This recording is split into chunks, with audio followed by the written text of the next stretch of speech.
Hello, everybody, and welcome to AFTV Live on a cold Tuesday night in North London. Listen, man.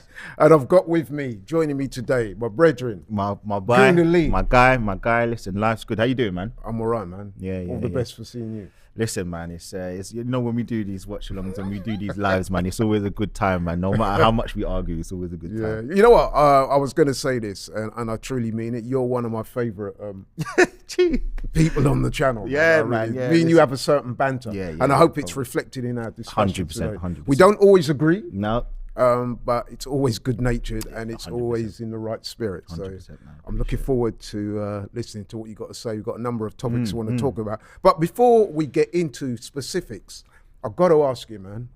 Last Saturday, Arsenal at home to Bournemouth, massive game, a game that we needed to win. I'm presuming that beforehand you were very confident.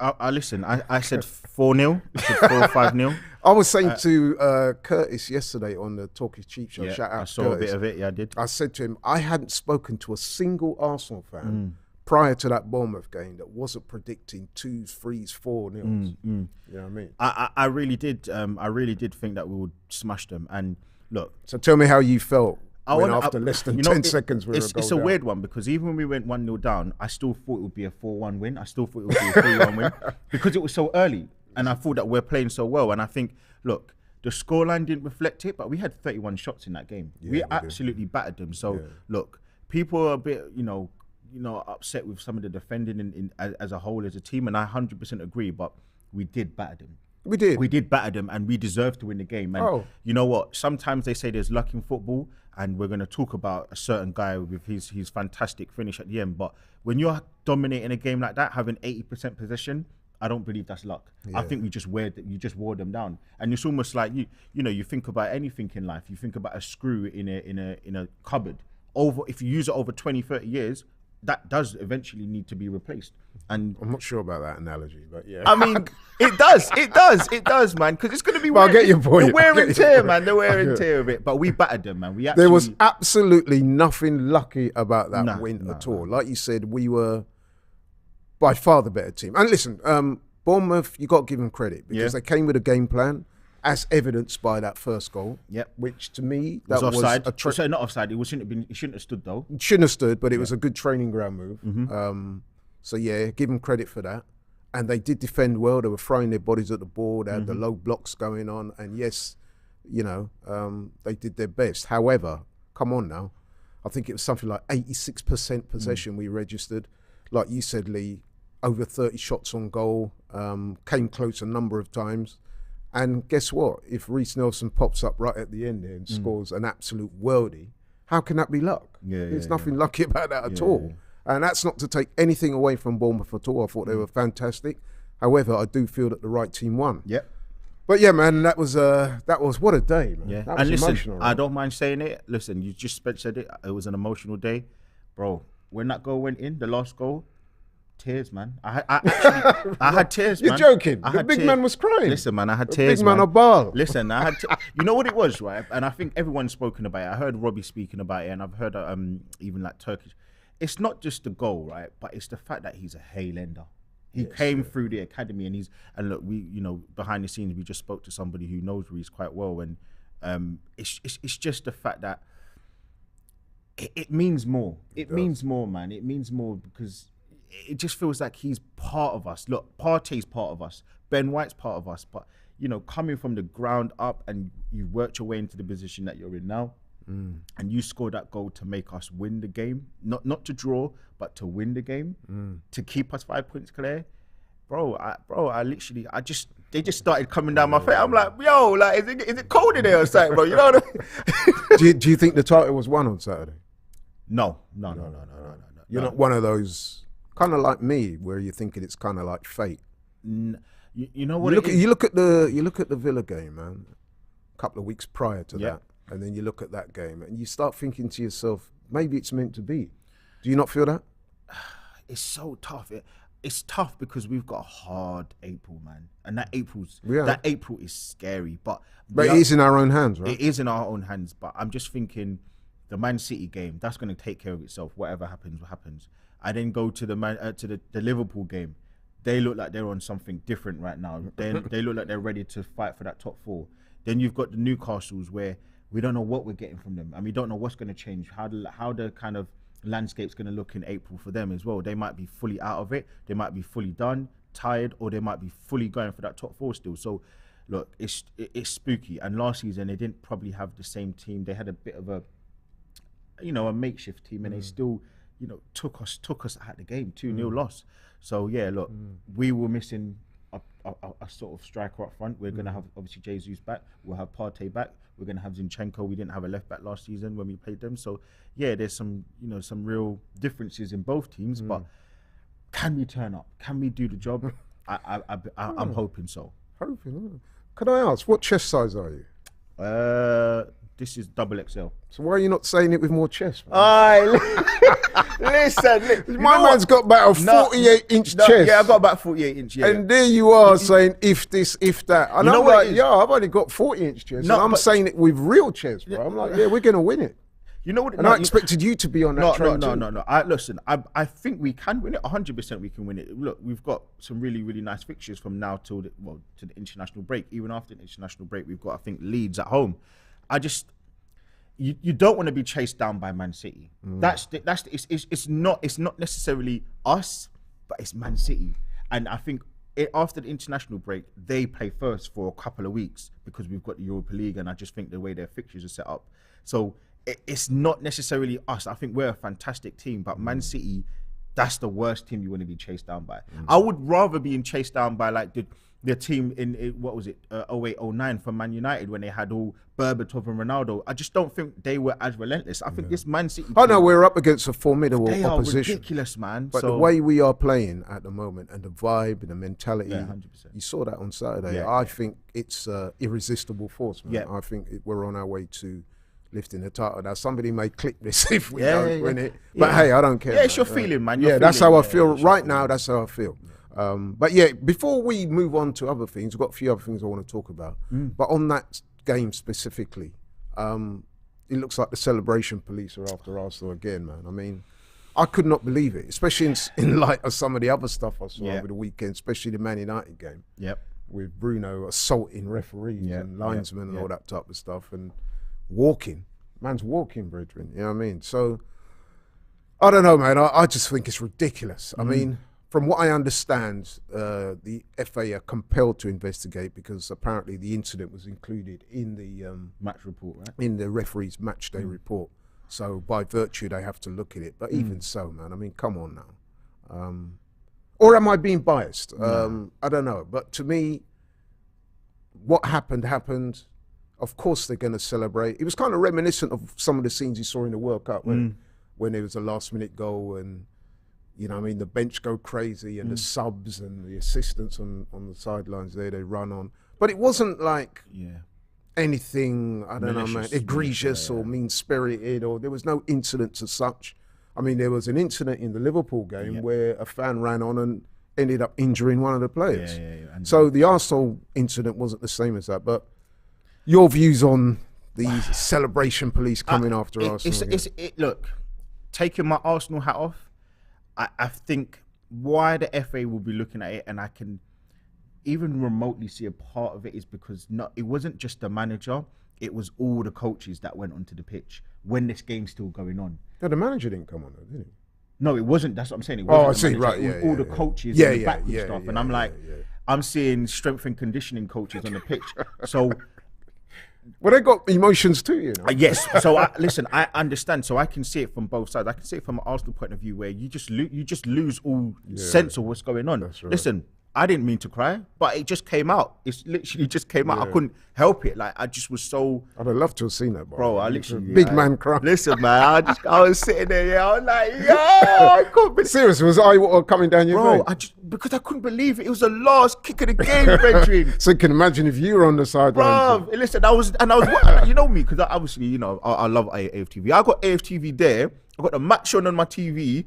And I'm like, yo, thank God I weren't on the damn sofa, bro. Thank God I weren't on the sofa. Listen, but it just came out, man. So I can't. I mean, you know what I would say, right? And I've had time to reflect. So I'm going to be honest. Yeah. I can see why they might look at it and issue some kind of wording to say, look. Because we haven't been charged from what you know. We haven't been charged, have we? Yeah. No. Okay, so I think if they look at it and they put the whole full context into it, nobody's gone onto the pitch that shouldn't be there. Really, okay, the coaches may, but they're still part of the Arsenal setup. So you know they have a right to be in that vicinity.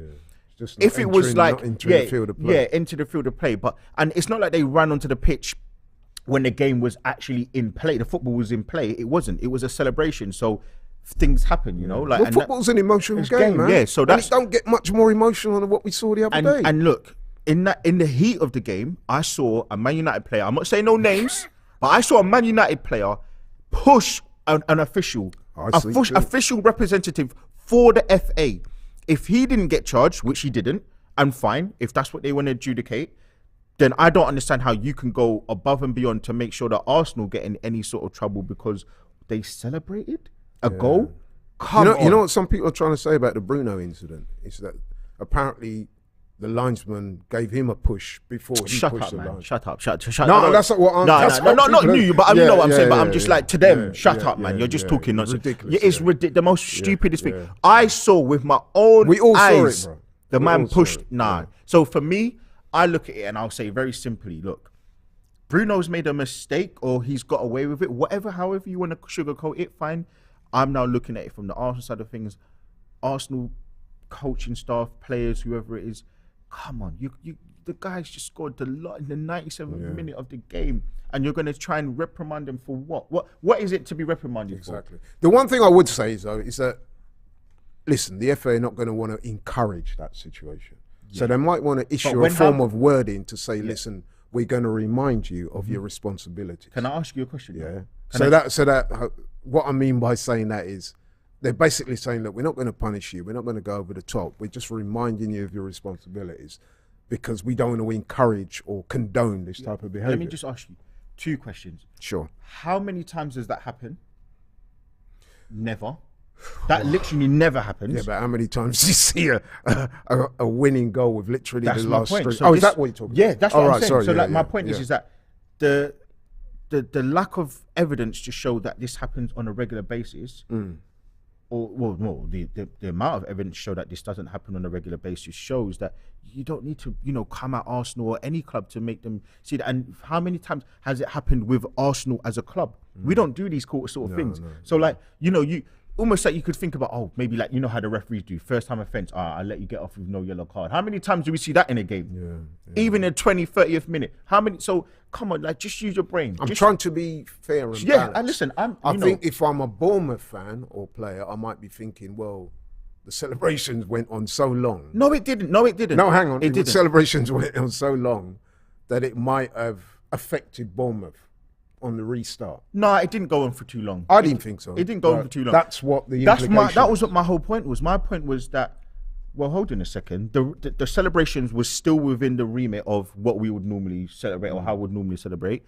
There was nothing over the top in terms of the limit of celebrations. It was the way we celebrated. That's all it was. I think the main complaint is the amount of people that run on the pitch. Well, come on. So what? What? Who's it hurting? It's not hurting no one, but if I'm being, but you saw the picture. They were all on the floor, so distraught. So it's not like they were looking at, like, everybody was just, it was pandemonium. Like, what do you want us to do? Just sit there, like this? Like, what do you want us to do, man? Come on. But you know what makes me laugh is that everyone always says that the thing about the Premier League, why the brand is so like popular, is because of the emotion, the intensity, and the passion. Anyone can beat anybody. And that was displayed to its utmost on Saturday. So now we have a situation where there's so much of that on display. People are going to complain about it and say, oh, come on, you got to rein it in. You can't do that. But what I would say is they do. I'm trying to find the right words for what I'm saying, but they don't want to condone that. Yeah. Because if you let everybody just get away with everything carte blanche, then you never know. It could spiral out. I would have loved to have seen if Bournemouth scored the 97th minute winner. It was I'm sure they would have done the same thing. I don't think so. That is no way. No, I'm saying if Bournemouth had scored the winning goal in the 97th minute, I'm sure their team.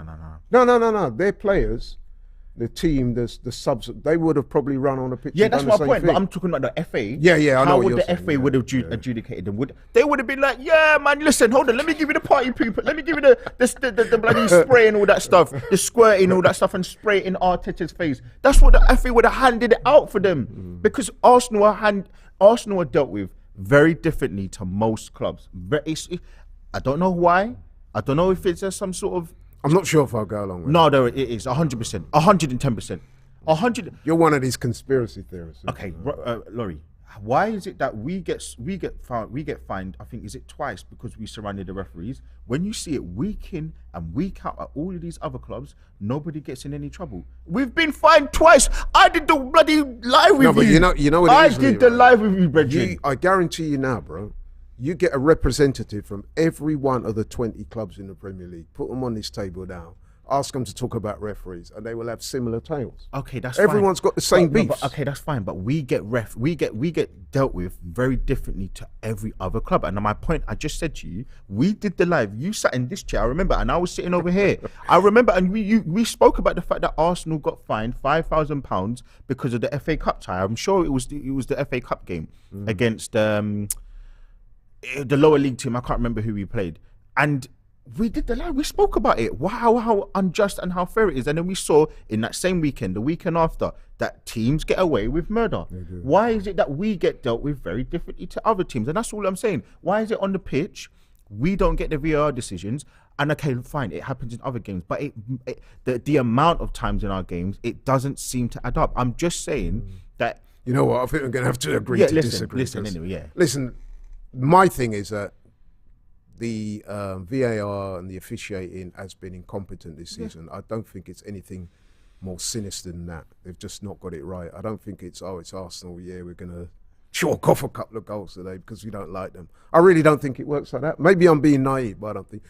People in the comments, let us know what you think. But yeah, I don't think there's any sort of conspiracy theory to get us in that way. But whilst we're talking about that celebration, before we move on, I just would like to say perhaps the coolest person in the house at that moment was Mikel Arteta, a man who previously had been earmarked for criticism because of his antics on the touchline. So shout out to him for that. Okay, so we got the win. It's all gravy, brilliant. But let's talk about the man who scored that goal, Reiss Nelson. What an unbelievable strike, man! Wasn't even his strongest foot. Yeah, because he hit that with the left. He's right. Yeah. Unerring accuracy, brilliant shot. Keeper had no chance. But I want to talk a little bit about Reiss Nelson because that was a moment, man. Everyone was, like you said, you was in tears. Not just so much because of the way it transpired and what it meant, but the guy who was behind it, Reiss Nelson, man. He's 23 now. He's been at Arsenal since he was 8 years old, apparently. So obviously a prodigious talent as a kid. Yeah. Wasn't until 2017 he made his first team debut. He's not really figured that much, let's be honest. When you consider that, by all accounts, he was a bit of a child prodigy and earmarked for big things. I think it's fair to say, even he would say, that his career has not kicked off in the way he would have wanted it to. I mean, you're talking about a guy that's represented England at youth level, right through the ranks. You know what I mean? He's only made 3 Premier League appearances this season. However, he has got 5 goal involvements. 3 goals and 2 assists. So that in itself tells you the guy's got quality. But it's, I think it's fair to say his career's not really kicked off the way he would have wanted to. And his contract comes up for renewal at the end of this season. Now, the question I'm going to ask you, Lee, is I guess I know what you're going to say, but I want you to elaborate a bit more. Should it be extended? Look, I think it should be extended for a couple of reasons. I'm going to say the first reason why is because let's take the sort of bias of him being a Haylender out of the equation, right? He's come on this season, right? And sometimes it takes a player a little while to get there, maybe sometimes just for it to click. Sometimes it takes them a little bit of time, and we've seen what's happening with Chuba Akpom right now, like what he's doing at Middlesbrough. Sometimes, it takes a few moments for someone to say, do you know what, I really want to be a footballer and I really want to make it at this club. And why would we want to get rid of a player that we're only going to need to probably replace, and that's going to cost us untold amounts of millions of pounds in terms of an actual transfer fee. You then have to add the wages on. We're not talking about someone who hasn't got quality. We're talking about someone who hasn't shown the consistency. Now, the other part of why he hasn't shown consistency is because, in truth, he's been injured quite a lot of the time. And whether it's through his own fault, whether it's because he wasn't taking football seriously, which I don't necessarily agree, I just think that sometimes we have to, every player is different. Not everyone's going to be Saka, who they're going to just come into the team and be a star boy from the get-go. Some players, it just needs to click. The penny needs to drop at times. And he's shown on the 2 occasions where he's come on, he scored 2 goals against Nottingham Forest at home, and then he's made an assist. Even if he didn't get the goal, the fact that he came on in those 19 minutes against Bournemouth, and he got an assist, and he was absolutely taking on that left back or the right back for Bournemouth. He's showing that he's now ready. I think he's showing he's ready. When he played against Bournemouth, I know it wasn't televised, but from all accounts, you saw he started to step up. He was the best player on the pitch, and we went 1-0 up, and we still lost. But he wasn't one of the players that was at fault for that performance in terms of us going out in the Carabao Cup against Brighton at home. I just look at a player who, similar to the Eddie situation, you want a squad player who knows that he can come on and make a difference. He's going to be part of the squad. He's not going to play every single minute of every single game because there are, unfortunately, too many players in front of him who are currently performing at a high level. But that doesn't say that he can't reach that. It doesn't say that he can't reach that level. True. He just needs to be given a chance. And listen, part of it comes down to the manager. Has the manager given him chances and not enough chances? He was out of the matchday squad for the last 2 games, and I don't know, was he fit? So, but I'm going to press you. Yeah, I'm playing a little bit of devil's advocate. Go ahead. But I feel I do need to ask this question. So what I'm saying is, on the strength of what he's produced at Arsenal so far, and you know, I know it's impossible to not take into account what happened on Saturday. But do you think he's done overall enough to be warranted a new contract extension? Let me just tell you a piece of advice. No. No, I'm going to ask. I'm answering the question. I thought you was using that to try. No. Let me. I'll tell you a piece I heard about when footballers get contracts. It's not about what they've done. It's about what they're going to do in the future. Okay. So, what do we think that Reiss Nelson can offer us? What do we think Reiss Nelson is going to do for us in the future? I think he's no, but with respect, that you're not really answering the question. No, because but I'm saying, I think I'm saying to you on the basis of what he's done so far. Listen, we're talking about somebody. We're talking about somebody that's been at Arsenal for 15 years. I know he joined at 8, so yes, a lot of that is growth and stuff like that. But what I'm saying in latter years, then, as what he's produced, has it been enough to warrant? No, it hasn't. Right, but that's not how you look at football contracts, though. You don't look at football contracts because what they've done. I think about what I'm looking at now. Football is all about what have you done for me lately? What have you done for me lately? You have shown every time you come on the pitch, you're effective. You are effective. Sound like Janet Jackson. Now, my other point I'm going to say to you, look, Tottenham down the road, they bought a guy for £60 million. He goes by the name of Richarlison. He acts like a bird on the pitch when he celebrates. I keep hearing these weird Spurs fans keep saying, oh, it's not his fault. He's not getting the minutes. It's Conte. He's not trusting him. But come on and make a difference. You can't keep moaning about minutes. With the minutes you get, show me something. Show me something. Show and prove. Show and prove. With the little minutes that you get, you don't have to score a goal. I'm not talking about goal and assist. Do something. Take a player on. Be effective. As I said to you, it wasn't the goal that made me think that Reiss Nelson had a good game. It was everything he did prior to those 16, 17 minutes that he was on the pitch. No, you're right. It was the way that he was attacking that fullback. He kept taking that player on. He looked like one of the best players on the pitch in that short amount of time. He did. And that is all I'm saying. I'm saying that when I look at Reiss Nelson, you think about... We did the watch along for the Nottingham Forest game. We were all like, oh my God, Saka's gone off. We're effed. But when he came on the pitch, we were fine. And that's all I'm saying. Minute by minute, he's growing. He's getting better, and he's proving his worth to get this contract. Now, look, some people could say, oh, well, he's only playing well because he's up for the contract renewal and he's playing well now, and then when he gets his contract, he might be poor. But you have to live and die by your decisions. We did it with Nketiah, and in truth, he's showing his worth. That's right. Not only that, with Reiss Nelson, you will know this, he went out on loan last season. There you go. And apparently he did very well there. There you which go. is why they called him back, obviously. The manager said in Feyenoord, you know what? It's not the tactical. It's not anything to do with his quality. It was the tactical and him understanding the game, and he's getting better. The same way how it's 2 seasons ago. Would you have said Arteta needs a new contract? No, because what he had done previously probably wasn't good enough. Okay, he won the FA Cup, but it wasn't good enough. Now look where we are. So that is living proof. That is living proof that this guy Arteta, and not only even if we wasn't top, what I'm liking about Arteta is I'm seeing an improvement of him, his man management. I'm seeing an improvement, and we've spoken about that offline. Yeah. I've seen an improvement. His substitutes, makes a substitute at the half time. All of his substitutes were actually impressive. And you know what? I'm gonna interrupt there. I think it's important for me to make this point. You are right. I had made criticisms to that effect about the manager, that he wasn't proactive enough with his substitutions. Latterly, the last couple of games, he's been bang on. So you know what?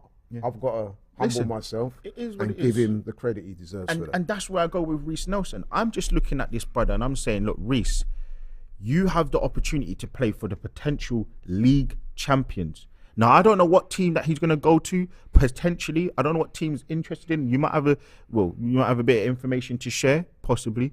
But for me, I'm looking at it and I'm saying, where is better to learn? Where is better to... As a top player, sometimes you do want to just play week in and week out. But you want to play with the best players so you can get better. You want to play with the best players so you can improve as a player and you can be part of something really special. And it's nice that you are a Haylender. It's nice that you are, you've come from the ground up with the players that are playing well. ESR, Saka. This isn't like this is a fairy tale for him. This is a fairy tale for him. It's a fairy tale for us as fans. So I just look at it and I really say to myself, no, he hasn't done enough to get a contract from his previous seasons at Arsenal, but 100% I'm giving him a new contract because he's proving his worth. He's proven. So people, what do you think? You've heard Gunnar Lee, he's very unequivocal there. He wants that contract on the table and get signed as soon as possible. It would appear in the comments, people were agreeing with you as well, man. They seem to like you in the comments, especially somebody called Chrissy. She's saying, are you single? Listen. Telling me off like I'm gonna put you on the spot there. I don't want to get you in no trouble. Listen, man. I last week I said bad as well, so I gotta hold it down. He's gotta hold it down. I think that tells you all you need to know. But it's nice of her to ask that. Appreciate you. But listen, man. I would tend to agree with you as well. We've got to be honest. In the cold light of day, if we was to analyse it purely on what he's produced so far, then you could understand why some people say, no, he's not done enough. However, what you've said there is his ability is beyond dispute. His attitude is right. I mean, I've seen comments attributed to the manager where the manager's saying, because don't forget, Arteta knows him from time. When he was playing for Arsenal, there you go. He would have been there. And he said that he always had a good attitude, always wants to learn. So I think that's probably why Arteta stuck with him. And you would have to say, man, that if you let someone like that go, you're probably going to regret it. He's probably going to go on to do big things at another club. I just think you think about it logically, right? This is more from Arsenal side of things. You want to keep a player like that as well. You're going to have to replace him. How much you're going to spend on him in terms of that player you're going to get? That's going to know that they're not going to be a guaranteed starter, but they're going to be in a season of how many games? 60, 70 games. You're only going to probably get 15, 20 games max in that season, and then you've got to pay the wages as well. The brother from Arsenal side, we should be doing everything to keep him. And the brother, listen, Reiss is a very, very good player. We haven't seen it enough, but I'm seeing Sancho on the bench for Man United. I'm seeing Chelsea. Look at they've got more players than I've got hair follicles. Brother, what more do you want me to say? Reiss signed the plenty of hair follicles. I mean on my head. Okay. But you know what, bro? I'm gonna tell you something. I spoke to somebody today. Somebody in the world of football. I can't give no names. But there's a rumor going around, man, that Palace are snooping around Reiss. That's a thing. And so, what do you think to that? Listen, keep him at all costs. Keep him at all costs. Look, it's hard, isn't it? Because from what obviously we know, look, he's very family orientated. He wants to be happy. He wants to play, and he wants to have a nice salary. You can't begrudge anybody for getting that. Nobody. You can't begrudge anybody from having that. But I just think, look, if it was me, I would say to him to stay. But there's so many mitigating circumstances for him as a man, and he's a young man. He's now coming into his own. So he's only 23. He is only 23. But you know, when you think about it now, this is gonna be, if he gets a 4 or 5 year contract, that will take him to 28. You're a fully fledged man at that point. Still, I still look at him at 23. I'm still thinking, I'm 31, and I'm still thinking that you're my minor a bit. I won't chill it, older. Yeah, but you know what I'm saying. I'm looking at him a bit like my minor because there's a gap. There's a gap. So for me, I don't really look at him as a man's man right now.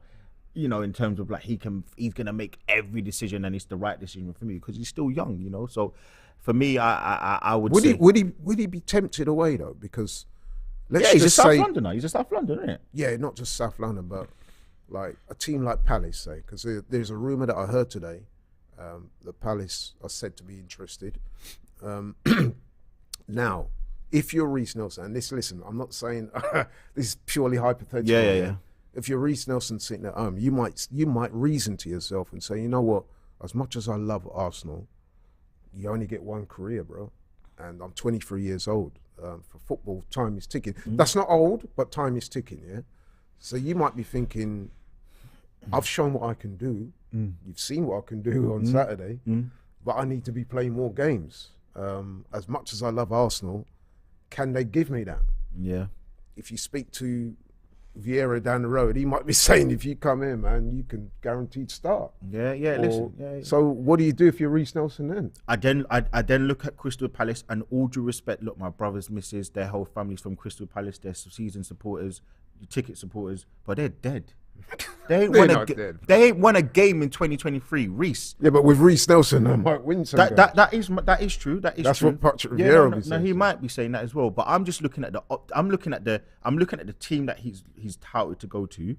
And dare I say it, I'm sure Palace not going to be the only Premier League team. No, they're not. But I'm just talking about the example you've given of the rumours of Palace. Yeah, I'm saying Palace because that's a rumour. Yeah.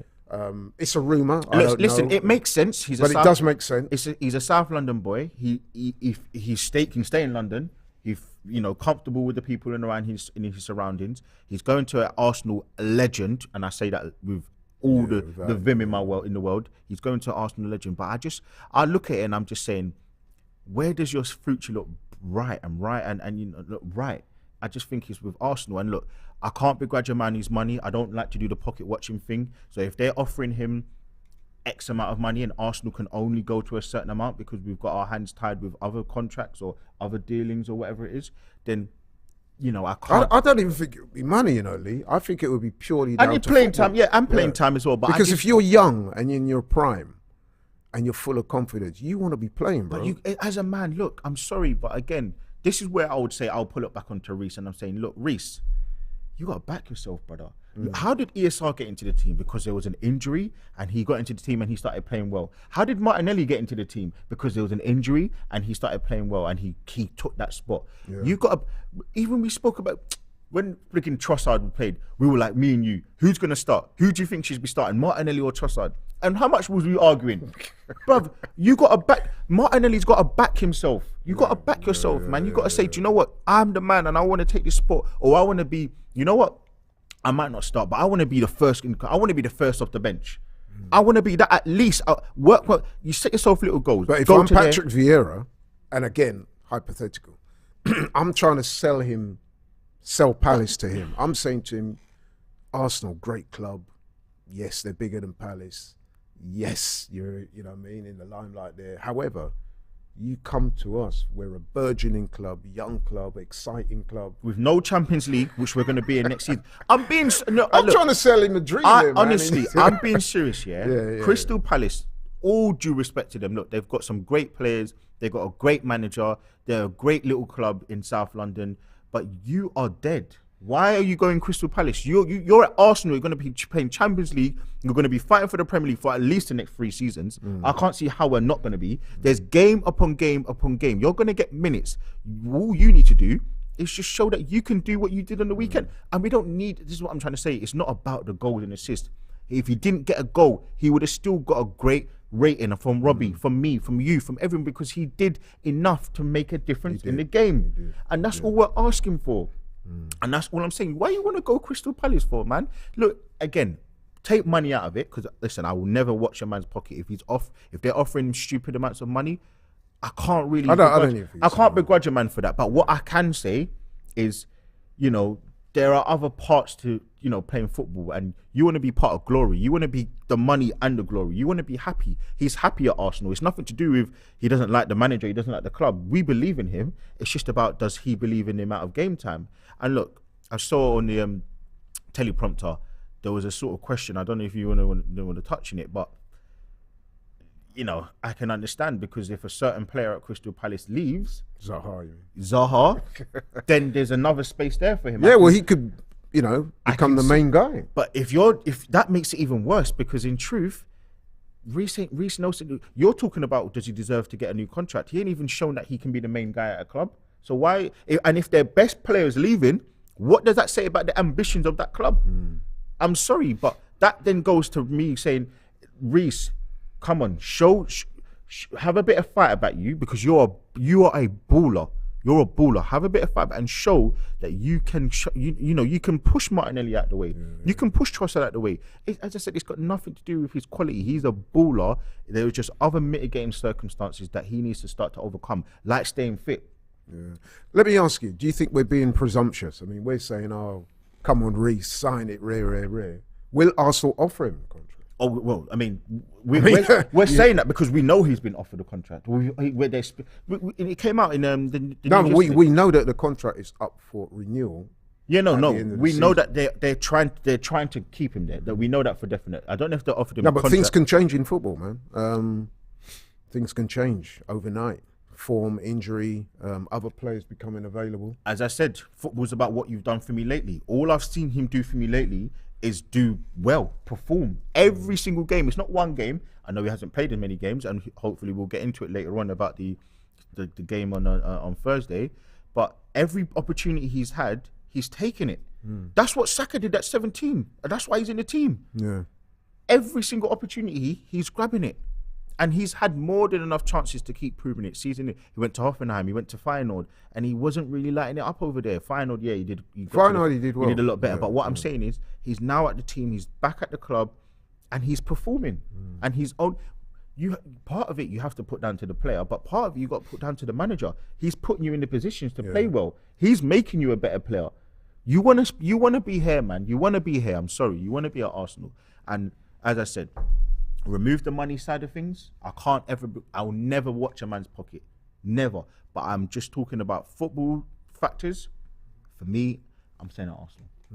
Well, listen, I think what you've made yourself totally clear, 100%, unequivocally clear, 100%. Sign the ting, my brother. Listen, you know, I just want to. I want to put a little. I just spoke to Reiss Nelson just before we spoke to him. Me, Laurie, Robbie, we just spoke to him. And listen, I'm praying you sign the ting, because you're a quality player, man. You're a quality player. He's definitely a quality player. And I want him to sign as well, by the way. 100%. So does Robbie. So does everyone at AFTV. We really do hope he signs it. We hope everything works out and that he remains an Arsenal player for many years to come.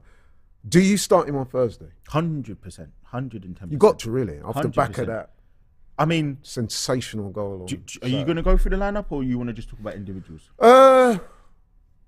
Well, we've not really got time to have a fully in-depth discussion. Cool. There's a couple of other things I want to ask you about. Cool. But just quickly, in general, do you want to go strong on Thursday or not? I'm rotating. And when I say Thursday, people, listen, I'm not trying to insult your intelligence, but you know we're talking about Arsenal's Europa League game this Thursday against Sporting Lisbon. It's in Lisbon. Kick-off 5:45. It's the last 16. It's a big game. It's a game we need to win. Lee, how strong are you going, man? Don't forget, we've got the game against Fulham. I'm rotating. 2 days after. I'm rotating. So when you say rotating now, are you heavy rotation or light rotation? Because that's the issue that you're going to tell me off. No. I'm just interested because me and my brother Robbie, we had a shall we say heated Disagreement, not for the first time in our lives. People don't understand how much these two argued. I love it. You know. No, he's my brother and I love him to death, big, man. But you know what? That's been the dynamic since we were young. Yeah. I remember you said about We'd your be dad. arguing like cat and dog and then make up soon after. But so Robbie wants to heavy rotate, wholesale changes. I'm saying no, because to me, you send out a message of disrespect. You're disrespecting your opponent, you're disrespecting the competition. I know you're the host, but can I ask you a question? If you can get a word in edgeways, yes. Yeah, go on, sorry. I want to ask you one question now. Yeah. What's the bigger game, Thursday or Sunday? That's a good question, actually. Well, you would have to say Sunday is the slightly bigger game, only because there's two legs to the European game. I think you've answered. However, I just don't have a good feeling about making wholesale changes. I've seen it so many times, teams slip up. I've even seen it in my own area, even though it's at a lot lower level when we play football, when you make a load of changes and you'll be on this winning run, you say, right, we're going to rotate, make 3, 4, 5 changes. You make the change, you lose the game. Because you lose momentum, you lose balance, you lose rhythm. And for a competition of this magnitude, one that we've never won, I think we should try and win it, man. And I think that, I'm not saying that if we go out there with a heavily rotated team, we're going to lose. I just think that we just need to be vigilant, man, and play close to our best team. That's not to say that some of the peripheral players can't get a game later on, but I'm saying starting 11. So just a number. Strong. How many players would you change? Maximum 3. Three. No. No more than 3. No. You can bring other guys. Not including the keeper. Let's not forget. The keeper would be one of them. Okay, but not including him. Forget him. So that's you're only making 2 then.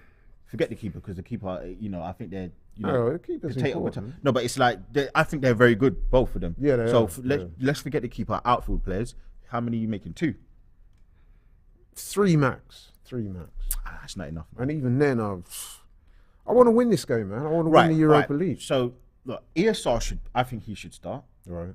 I definitely think that Reiss should start. Yeah, he should definitely start. I think because he is on an absolute cloud 9. When we spoke to him, you see the smile on his man's face? Yeah. And he was in the barbershop. There you go. I think Kivior should start, the centre-back. 100%. You can't play £20 million and you don't play. Yeah. I think Tierney needs to play. But does he have to start, though, or can he come on? No. You centre-backs, you don't really rotate centre-backs, though. Right, okay. I think Tierney has to play. 100% Tierney. That's 4 already, right? Then Tomiyasu has to play. Why? Tomiyasu's been playing. No, but he hasn't been he has been playing, but he hasn't been playing. You know my point. What I'm trying to say, though. Like, I don't want to get into because he's not been playing very well recently. Yeah, and that's why I think he needs to play. That's my whole point. That's why I think he needs to play. Yeah, but then that goes to what I'm saying, because he's not playing well in the first team now. You want to try and make him discover his form in a game like this. Okay, See, this is where you're going to slip up, bro. Even that, Jorginho needs to play. Come on. You know the party thing, so let's not even get into it. That's at least 5 or 6 straight away you just agreed with, so you can't. What? But you just agreed. No, I didn't say nothing. You agreed with it. I said that they could play. No. You didn't say that. Listen, rewind the tape. You just said. Well, that's what I meant anyway. No, you just agreed. The way you phrased the question, you tried to stitch me up there. No, I said, look, semantics. These men have to play. Yeah, I just those are 5 players. So no, but playing and starting are not the same thing. Yeah, that's sneaky. You're sneaky. No wonder you and your brother used to argue, man. You're a sneaky guy, man. Listen, for me, I just think. I think 100% at least 7 players need to. 7? Yeah. Including the keeper. 7? I just said to you 5, 6 players and including the keeper. That's not a wholesale change. That's a new team, more or less, bro. No, but I just said to you, Turner, 7 Tomiyasu, Kivior, Jorginho. Not even Robbie went that far. Tierney, Reiss Nelson, that's 6. And if Eddie Nketiah is fit or whatever it is, then yes, 100%. No, seriously, do you not think you're disrupting the balance of the team by making 7 changes to Saturday's? No, I don't. People in the comments, what are you saying, man? My man wants to make 7 changes. And people in the comments, just remember, what's the more important game? Sunday or Thursday? Yeah, I agree. Do a poll. Can we not do a poll? Because you know, I agree with you. The last poll we did. The last poll we did. He's doing it again, you know. You see that? I said that Sunday is slightly the more important game. Right, so there you go. Let's not minimise the importance of the Europa League game, which is what you're doing. But with respect, bro. There's 2 legs, you just said. I'm just using your Yeah, words. but what if we go out there and we get beat handily in the first leg? You've got all that pressure on you. But no, in the you got second Saka game. on the bench. You're gonna have Xhaka playing. You're gonna have a man on the bench, man. You put them on the bench. And not only that, bro, there's another reason why I think it's important to play a strong team and try and get a result, because as much as winning is a habit, losing can be a little bit of a habit. I know. Let me take you back. I know. Ah, look, see? I know. I Let know. me rewind. I was hoping you rewind, didn't remember, you know. Rewind. When we played City. Oh, I'm glad you made a load of changes. We lost the game, and then what happened? No, I was only angry because Rob Holding played. Let me just say, I was angry with that. But No, but we lost the game, right? And then what happened after that? yeah. It took us about another 4 games for us to get a win. I think there's another 3 games before we got a win again. So momentum is a thing that can come and go. You don't want to play around with momentum. Listen, bro. I agree. Right now, the vibes, the momentum, the energy, everything is with us. But you need to capitalize on these things. But you look at what happened with the Man United. They lost 7-0. I think partly because they were tired, and I don't want to have these leggy players going to Portugal. That's true. And that's my only worry. My worry is the Sunday game. I'm sorry, but the Sunday game is so important. I didn't know you were that scared of William. Man, that you were gonna Listen. Let's not play games. Fulham are a good team. They are. Let's not do the whole, because I'm learning. I did this against Brentford. I was looking past that game. You were. And I don't want to do that. And who had to rein you in about There that? you go. That Look, was me. I've learned from the best. I'm giving you your ratings. That was and me, you know. I know. I'm giving you your ratings and you can't even accept it. I'm giving you, look, the one time I said, you know what? All right, cool. Grandmaster learned. I learned from him, and now look, I can't even allow it, man. Listen, we got a super chat here from A. He just put A, so we have to go with that. He said 7 sounds bad. That's the changes. If you're United, but be confident with 7. Oh, I hear. I see that. 7 sounds bad. If you're United, they lost 7. But I'd be confident with 7. So he's saying he's confident to win this game with 7 changes. But now listen, it may well be that if we made 7 changes, we could still beat Sporting, and then people like yourself will come to me. See, I told you. No. But I just don't think it's a good. What I will say is, right, and because I respect the opposition. What I will say, because and I know we got to move on to the next thing. Other than Kivior, all the players you would trust in the first team. Tomiyasu, Turner, you would be happy with playing in the first team, which he has done. You would be happy with Tierney playing in Tierney. You'd be happy with 100. No, all of those are good players. Bro. That's my point. So I'm talking about balance. I think it's a little bit different if we were playing youngsters. We're not. Jorginho, we're happy with him playing, and he can come in and deputise. So that is all I'm trying to say. Sporting Lisbon, they're a good team. Let's not disrespect them. They're a good team. Tottenham. They beat Tottenham, and I'm saying they're a good team, but it's not the worst result in the world if we go and we lose 1-0. 2-1. I can't believe you said. No, but give Did you hear that? Give Did it you the hear context, that? because we can. I can't believe you just we can said that. over. We no, need to clip that. We can. Hey, no, I've been seeing what these AFTV clips have been doing to me. You know, they've been making me look crazy. Wow, I can't believe it. You just said that, Lee. It's not the worst result if we do lose 2-1 or 1-0, because we can turn it around in the next leg. No, but why you want to do that? That's arse backwards. Win the game first. I want to then win. You can make a couple changes depending on how the first game goes. Nah, I'm sorry. Fulham's the more important game, man. Fulham's the more important game.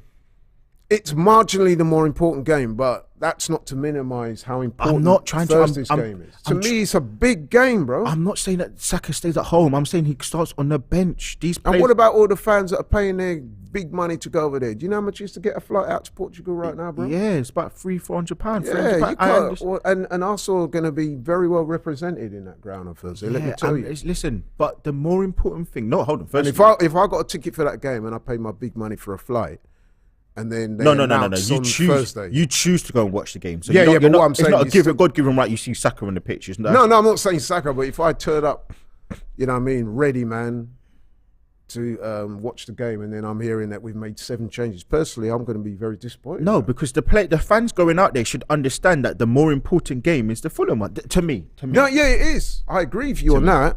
And I agree with you about changes. Where I disagree with you vehemently is when you're talking about 7 changes. Listen, I trust the manager, man. So whatever the manager does, if he makes 4 changes, So we trust the manager. Listen, no, because I don't want to make it seem like I'm putting you in it. We trust the manager. So if he makes 4 changes, I'm happy with it. If he makes 7 changes, if he makes 10 changes, I'm happy with it. Yeah, I'm good. I guess you could say that, but I don't think he will make that. No, I don't think, bro, me and you know that he ain't going to make 7 changes, but I wouldn't be upset with it because, as I said, we know ESR needs minutes. We know Reiss Nelson should be starting that game. I can't imagine how he doesn't, especially if Trossard and Nketiah and Jesus aren't there. You then think about Tierney. He has to play. I can't imagine this guy starting the bench again. I want to see him get some minutes. Tomiyasu, I just think he needs to play. I don't think... I have to see Turner start. He has to start that game. Let me give you a name. Kivior. We haven't spoken about him yet. Yeah. Now, from what I understand, he's been impressing people in training and so forth. I'm hearing all these stories about he's breaking sprint records and all this type of stuff. And apparently he's patiently waiting, bro. Yeah. Like 50 cents here, patiently waiting. Do you think you'll get a game? And are you in favour of him getting a game? I am in favour. Starting even? I am in favour of him getting a game. Yeah. Yeah, I'm starting. That's one of this magnificent 7. No. Look. and the only thing with the Kivior thing is, we paid £20 million for him. Even him for himself, he needs to get some game time. We need to see. Arteta needs to know, can he trust these players? And it's better you do it in this game than you do it in any other game in the Premier League. I would rather see. Otherwise, you're going to bring him in January and not play the brother. I would rather trust him to play him in this game and see how he can handle up against, a bit of a raucous crowd. They have beaten Tottenham away against a decent quality opposition. Marcus Edwards. I'm not sure if I'd start him though, to be honest. No, listen, I would start him only because I think that he's played in a European competition before. He's got the quality. He's got quality. He's played in the World Polish Cup. International. Listen, as I said, he's played in the World Cup. Like, let's see what this guy can bring. He looks like a quality player. Let's not do the. You know the problem I've got with what you just said there, and it's this: is that you start Kivior, right? And listen, I'm sure he's a very good player. I'm sure of that. He's a Polish international, as we just said. He's been impressing people in training. But let's just say, hypothetically, he starts and then he doesn't have his best games. There will be fans out there, I'm not saying you're one of them, that will rip him and saying, he's not good enough, this is why he don't play, blah, blah. You do need to be very careful the way you introduce and assimilate players into your first team. All right, so, but as I said... It's a skill. It has to be done very well. It is, but I'm just saying to you, firstly, when is he going to get a game? Because he's not going to play in the Premier League. My other thing is, you talk about, Arsenal and the players. Is it now a stat that Gabriel's played something like 64, 65 games in a row in the Premier League? We need to protect Gabriel Magalhaes from himself. The fact that he plays game in and game out, he needs to get a rest. No, you're right. So I'm thinking this is the perfect opportunity for us to make a few changes. I think the team would still be solid enough to beat them or get a draw. As I said, even if the worst case scenario happens and we do lose by 1 goal, it's a very, very easy... I can't believe you're saying that. This man's talking live on air on AFTV about Arsenal losing 1-0. No, I'm saying I want us to win. I think we will win, but I do think... No, I said that I think we will draw. But I think if we do lose, it's not the end of the world because we can overturn it. That's all I'm saying. And I'm looking at the opposition. I'm thinking it's not only is it a good time to make some changes, but it's a good test to see these squad players, are they ready? Because we don't know what's going to happen to the end of the season. Let's just say something happens to Saliba, for example, touch wood. We need to know that someone can come in and make that difference. And this is the game that I would say, because as we both know, you ain't trusting none of these second team players to come on against Man City or to start against Man City or to start against Liverpool or to Newcastle or Brighton at home. I know you ain't trusting them. I know you ain't trusting them. No, listen, No. Let's not do that. Listen, because I know you. So you ain't trusting them. So this is the game that we need. Some of these players need to play. I'm saying you can make a few changes, but not 7. I think that would be. But we just went through them. No, all those players that you named are capable. Okay, and right. in of itself, they can assimilate into the team. Okay, I hear But what I'm saying is, let's not do 7 in one go. Reiss Nelson, you want him to start, right? Yeah, I did. Anyway, before you do that, I think it's important that we read out this super chat from Albert Albino, not least because he's makes a very good point. He says, and I quote, "I understand we want to win the Premier League, but the Europa League is winnable and we shouldn't over-rotate to keep momentum going." So he's telling you what I just told you. Right, Albert, what I will say is that team that the changes that I've suggested, I believe that we can still beat these teams. I still do trust this team to go out there and do the job. Yeah, but you just said suppose we get beat 1-0. Yes, because but there are 3 results that can happen, right? It can happen. Man City can drop points against Nottingham Forest. That is a possibility, which they did. So all I'm saying is, in the likelihood or the eventuality of that happening, it isn't the end of the world. We've still got a chance to reprieve ourselves. But we don't have that in the Premier League because Man City are such a juggernaut. They are playing on Saturday. They're playing Crystal Palace, who we need to hopefully do us a favour. Reiss Nelson, talk to your people. So if that then happens, and we lose against Fulham, we're only, 2 points ahead of them. That is a joke. Okay, we got another super chat here, and this super chat is interesting because it kind of segues on nicely to what I wanted to talk about for the last few minutes of the show. And it's something that me and you have discussed previously. And, let me read it out. I'm sure you'll be interested to hear this point. A, he just describes himself as A. Thanks for the super job. He says, apart from Vieira, that's obviously Fabio Vieira, I trust them to do it.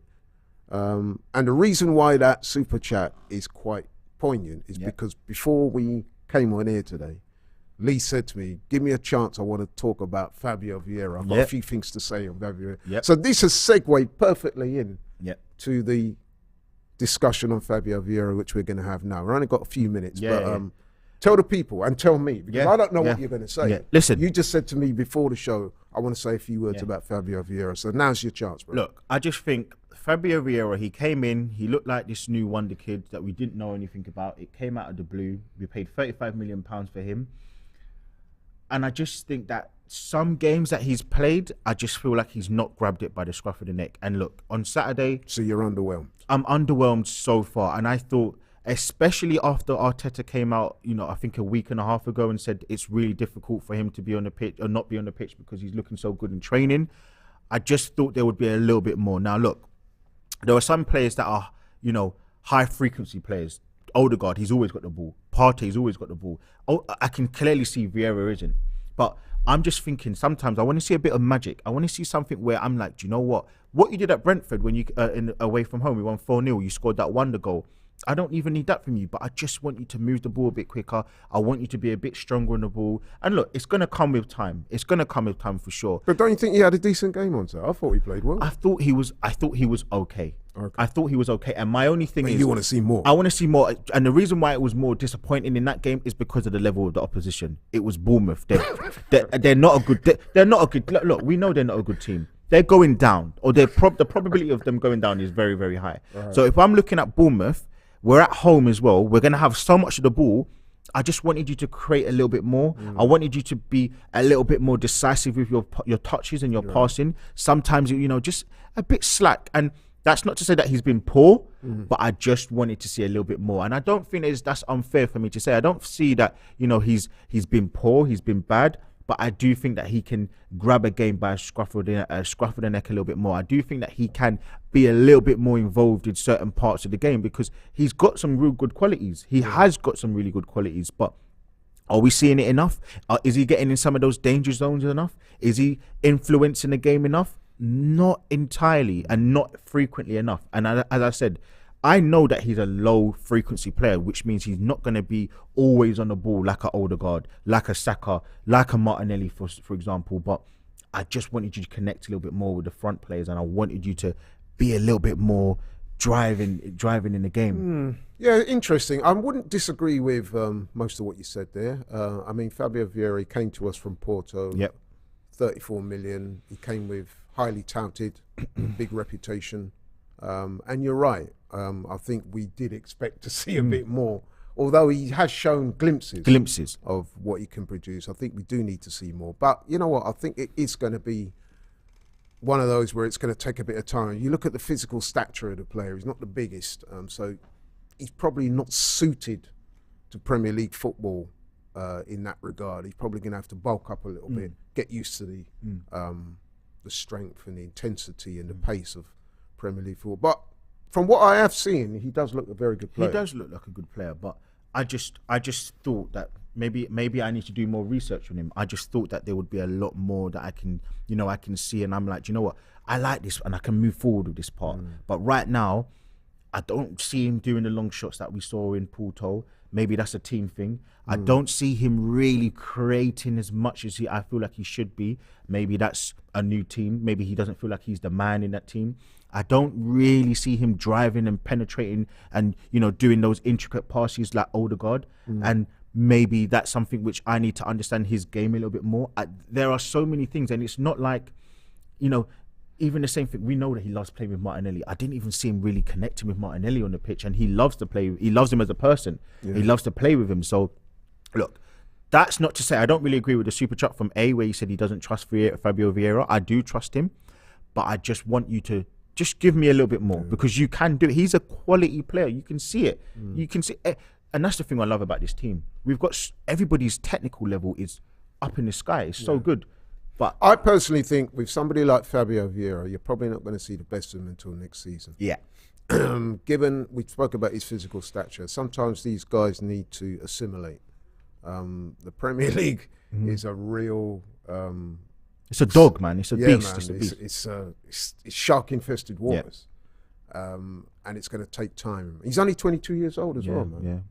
Listen, take him down to the gym with you, man. Take him down with you. No. Them boy they can't. You're the bodybuilder. Them boy they can't roll with me, man. Yeah, they can't roll with me. But you know what? Like, take him to the gym. You need to take him down. Man, because you do the boxing as well. You got the cardiovascular and all that. And but how much you benching now, then? 150 on a bad day. See. But that don't matter. I'm talking more about you, because you got the cardio. It's the physical. He's got the skills. No, but he just needs to bulk up a little bit. So a man like you, get him on the bench there. You know what I mean? Getting the protein drinks and all that. Yeah. Listen. If you want to come, Fabio, holler me, man. Holler me. Yeah, get me? You know my Instagram. You know my YouTube. Holler me, man. My YouTube's in the title, the description. So follow me there, everyone, and Fabio, and then we're gonna link up, man. Yeah, put him on a little, little program. Yeah. But seriously, I honestly feel that a guy like that, I think the ability is beyond dispute. He's got the ability. He's a different type of player to a lot of midfielders. You know what I mean? He's got an eye for the intricate pass and stuff like that. So I just think it's a matter of time. We do need to be patient with him. So far, what he's done. I couldn't really go no more than a 6 so far, to be honest. I wouldn't even go that high, to be honest. Really? I would probably say you're just about making a grade, so 5. Okay. I'll be honest, and you know me, I say whatever it needs to be said. I would have said 4, but I think that's harsh. I think that's harsh. I would have said 5. I think you've just about been just above average. So 5.1, 5.2. I wouldn't. Yeah. I hope he plays on Thursday. Oh, 100%. So that's another player. There you go. No, but he started on Saturday. Oh yes, yeah. But he definitely needs more game time. There you go. You know what I mean? And I think the fact that he's Portuguese, we're going to a Portuguese club, that will definitely help. And there's no excuses, because he's played this opposition before. There's no excuses.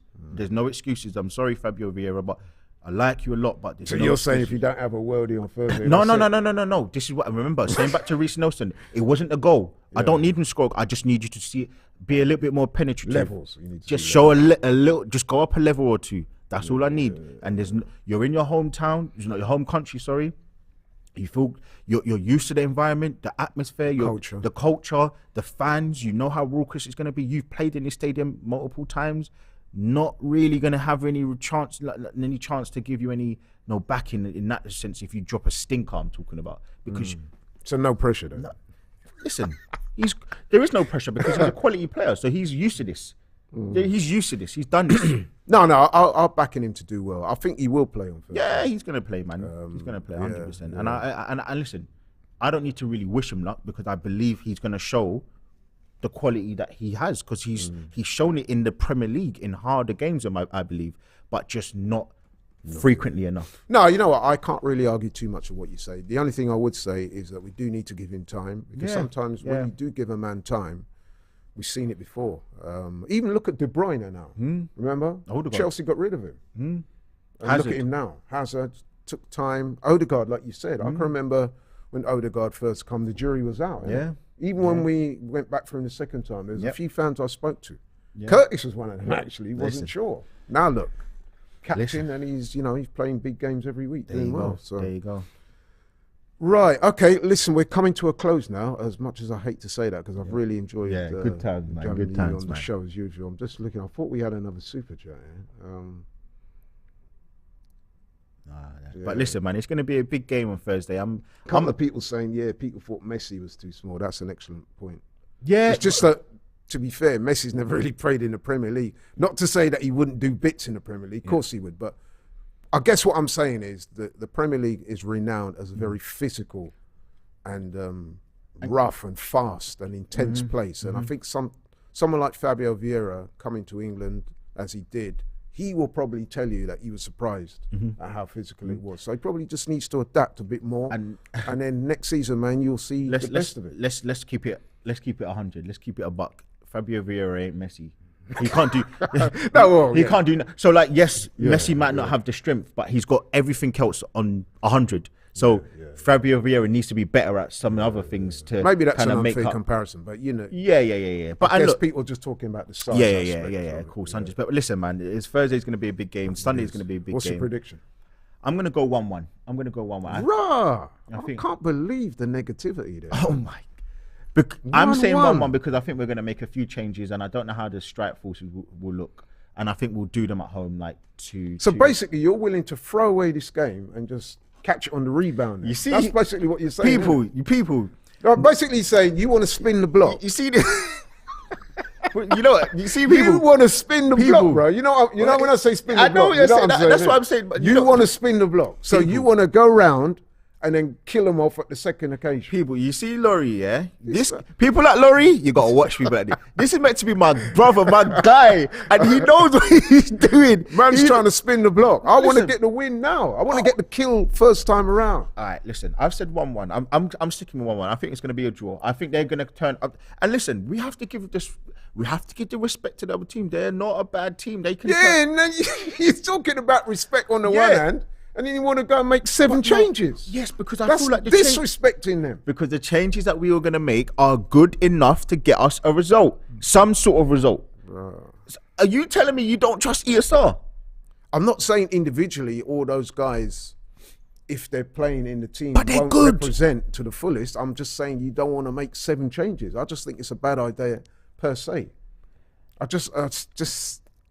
Nah, man. Nah. That's so you're risking Sunday. That's what you're saying. So no. Basically, what you're saying is you're risking Sunday for Thursday. What I'm saying is. That's what you're saying. No. You're risking Sunday for Thursday. I'm not risking Sunday. That's what you're saying. No, that's not what I'm saying. Nobody would agree with you in that part. I already said that Sunday is marginally the more important game. So, however, what I'm sort of guarding against is complacency, arrogance. They're on the bench. Lack of respect. Laurie. They're on the bench, Laurie. I'm not saying leave these men in Hertfordshire. I'm saying bring them, and they're part because of. I guarantee you now, right? If we turn up with that attitude that we're going to make 7 changes, if I'm the manager of Sporting Lisbon, you know what I'm going to do? I'm going to go to the players. I'm going to say, "This is what Arsenal think of you." But what's the attitude? No, what made 7 changes? That means them man think you'll eat light work. But okay, so you're saying the attitude is that we don't respect the team that we're playing against.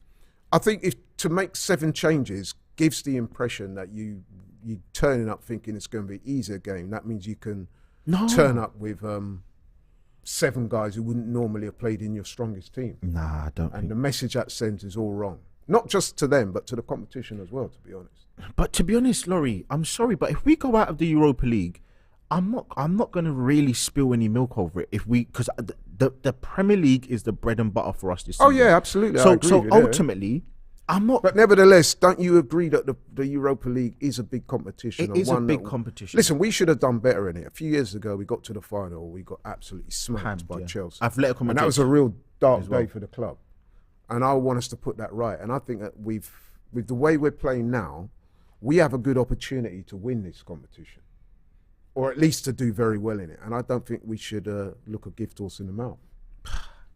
But anyway, I'm going to have to cut it there. We've run over time. But what I would say, man, I thoroughly enjoyed the show today. I'm standing in for Turkish. He had a couple of issues he needed to take care of today. I hope everything's okay with Turkish. I'm sure he'll be back soon. But, hope everything goes well there, bro. Lee, it's been an absolute pleasure having you on the show. As we said at the start of the show, me and you don't always agree on everything. No. But the one thing we always have a great time together. 100%. You're always great company. 100%. I enjoy your comments, and yeah, man, it's been good. Always, I hope the man. people out there have enjoyed it. Like, share, subscribe. Keep watching the channel. Big up. Thank you very much for your support. Peace.